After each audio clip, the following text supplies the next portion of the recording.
அஸ்ஸலாமு அலைக்கும் ஃப்ரெண்ட்ஸ், எல்லோரும் எப்படி இருக்கீங்க? அல்ஹம்துலில்லாஹ் நாங்கள் எல்லோரும் நல்லாயிருக்கோம். நீங்களும் நல்லா இருப்பீங்கன்னு நினைக்கிறேன். நான் இன்றைக்கி வீடியோவில் என்ன செய்ய போகிறேன் அப்படின்னாக்கா, பிரியாணியே தோற்றுருங்க. அந்த அளவுக்கு சூப்பரான டேஸ்ட்டில் இன்றைக்கி ஒரு வெஜ் பிரியாணி தான் ஒரு லஞ்ச் காம்போவாக செய்ய போகிறேன். அதுக்கு வெங்காய ரைத்தாவும் முட்டையும் வேக வச்சு எடுத்து வச்சுருக்கேங்க. இப்போ எப்படி செய்யலான்னு பார்க்கலாம்.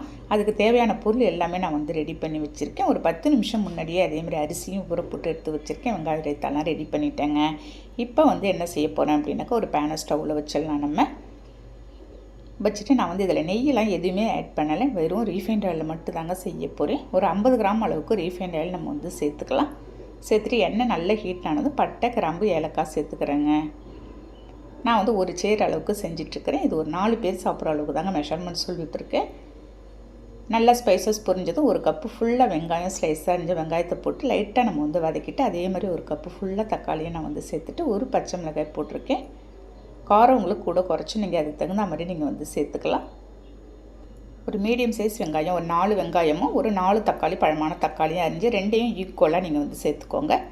பாருங்கள், வெங்காயம் தக்காளி நல்லா ஓரளவுக்கு வதங்கினதும் ஒரு 2 ஸ்பூன் மட்டும் இஞ்சி பூண்டு பேஸ்ட்டு சேர்த்துக்கிறேன். நீங்கள் இஞ்சி பூண்டு பேஸ்ட்டு நான் சொன்ன அளவுலேயே நீங்கள் கரெக்டாக சேருங்க. ரொம்ப கூட சேர்த்துட்டாலும் உங்களுக்கு அதோட காரமும் உங்களுக்கு டேஸ்ட்டையும் மாற்றி விட்டுருங்க. நல்லா அது பச்சை வாசனை போகிற வரைக்கும் வதக்கிட்டு, இப்போ வீட்டில் ஹோம்மேட் கரம் மசாலா நான் ரெடி பண்ணி வச்சுருந்தேன். அதை சேர்த்துக்கிறேன் ஒரு 4 ஸ்பூன் அளவுக்கு. இதில் பட்டை, கிராம்பு, ஏலக்காய், சோம்பு, முந்திரி பயிறு, கசகசா அதெல்லாம் தாங்க போட்டு அரைச்சி வச்சுருக்கேன். இந்த மசாலா தான் நல்ல ஃப்ளேவர் கொடுக்கும் இந்த சாப்பாட்டுக்கு. இப்போ இந்த சமயத்தில் அதே மசாலா வதக்கிட்டு வெஜிடபிள்ஸ் எல்லாத்தையும் நம்ம ஆட் பண்ணிடலாம். கேரட், பீன்ஸ், உருளைக்கிழங்கு மட்டும் போட்டுட்டு மல்லி புதினா கொஞ்சமாக சேர்த்துக்கிறேன். சேர்த்துட்டு இப்போ சேர்க்க வேண்டிய மசாலா எல்லாம் சேர்த்துடலாங்க. 1 ஸ்பூன் அளவுக்கு தனி மிளகாத்தூள், ஒரு ஸ்பூன் சிக்கன் மசாலா, ஒரு அரை ஸ்பூன் அளவுக்கு மஞ்சள்தூள் சேர்த்துருக்கேன். சேர்த்துட்டு எல்லாத்தையும் நல்லா நம்ம மிக்ஸ் பண்ணி விட்டுடலாம். இந்த சட்டுன்னு குழம்பு வைக்கிறதுக்கு உங்களுக்கு சோம்பேறித்தனமாக இருக்கும்போது நீங்கள் இந்த மாதிரி வெஜ் ரைஸ் செஞ்சு சாப்பிட்டு பாருங்கள். அவ்வளோ சூப்பரான டேஸ்ட்டில் இருக்கும். இதுக்கு புளிப்பு சுவைக்கோசரம் நான் ஒரு அரை லெமன் பிழிஞ்சு ஊற்றிக்கிறேன். ஒரு 1/4 கப் அளவுக்கு தயிர் நம்ம சேர்த்துக்கலாங்க. நம்ம இந்த தயிரும் லெமனையும் சேர்த்து செய்யும்போது உங்களுக்கு டேஸ்ட் அருமையாக இருக்கும் சாப்பாட்டில்.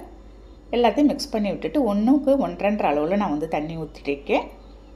நான் அதே மாதிரி அரை அளவு தேங்காய் பால், கெட்டியாக எடுத்த தேங்காய் பால் சேர்த்துட்டு ஒரு அளவுக்கு நான் தண்ணி ஊற்றிருக்கேன்.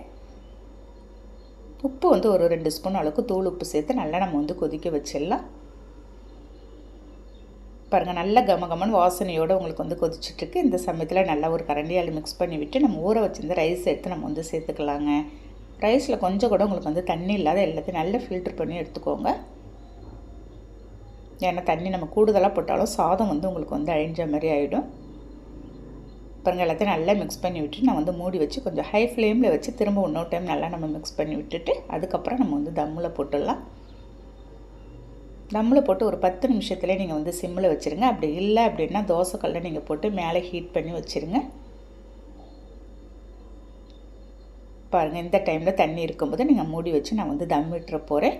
கரெக்டாக நான் தம் விட்டு ஒரு 10 நிமிஷத்துலேயே இந்த சாப்பாடு ரெடி ஆகிடுச்சிங்க. சாதமும் உங்களுக்கு ரொம்பவும் வேகாத நல்லா இந்த மாதிரி இருந்தால் தாங்க நம்ம சாப்பிட்றதுக்கும் நல்லாயிருக்கும். ஒரு 4 பேர் சாப்பிட்ற அளவுக்கு நான் செஞ்சுருக்கேன் இன்றைக்கி. அவ்வளோ ஒரு சூப்பரான டேஸ்ட்டில் இருந்துச்சு. நீங்கள் மட்டன் சிக்கன் பிரியாணி விட இந்த வெஜ் பிரியாணி அவ்வளோ சூப்பரான டேஸ்ட்டில் இருக்குங்க. கண்டிப்பாக ஒரு நாளைக்கு லஞ்சுக்கு நீங்கள் ட்ரை பண்ணி பாருங்கள். இதுக்கு நான் வெங்காய ரைத்தாவும் முட்டையும் மட்டும் வேக வச்சு எடுத்து வச்சுருக்கேன். நல்ல ஒரு அருமையான டேஸ்ட்டில் இன்றைக்கி வெஜ் பிரியாணி நான் ரெடி பண்ணியிருக்கேன். அப்படியே சூடாக எடுத்து நம்ம சாப்பிட்லாம். இந்த வெஜ் பிரியாணிக்கு நீங்கள் வெங்காய ரைத்தாவோடையும் நீங்கள் முட்டையோடு சாப்பிட்டு பாருங்கள். சூப்பராக இருக்குங்க. அவ்வளோ லஞ்சும் ஒரு ஃபுல்ஃபில்லான மாதிரி இருக்கும். கண்டிப்பாக ட்ரை பண்ணி பாருங்கள். இந்த வீடியோ பிடிச்சிருந்தால் லைக் பண்ணிவிட்டு ஷேர் பண்ணுங்கள். அப்படியே நாளைக்கு பார்க்கலாம். Okay, thank you, by.